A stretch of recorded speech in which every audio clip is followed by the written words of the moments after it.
Hi అండి అందరికీ.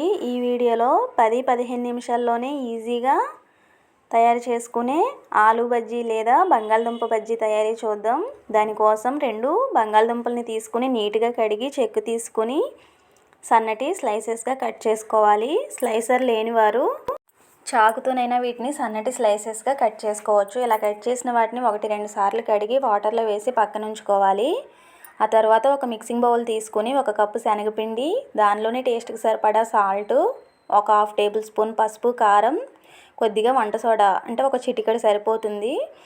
దీనిలోనే ఒక 1/2 టేబుల్ స్పూన్ వాము వేసి వీటిని బాగా మిక్స్ చేసి వాటర్ని కొంచెం కొంచెంగా యాడ్ చేసుకుంటూ పిండిని ఈ థిక్నెస్లో అయితే కలుపుకోవాలి. వంట సోడా ఇష్టం లేని వారు బాగా వేడిగా ఉన్నటువంటి ఆయిల్ని 2-3 స్పూన్లు వేస్తే సరిపోతుంది. తర్వాత స్టవ్ ఆన్ చేసి కడాయి పెట్టి ఆయిల్ వేసుకుని అది హీట్ అయిందో లేదో చెక్ చేసి ఈ విధంగా బజ్జీలను వేసుకోవాలి.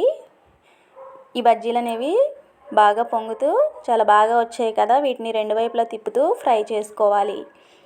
అంతే, ఎంతో సింపుల్గా ఆలు బజ్జీ అయితే మనకు తయారైపోయింది.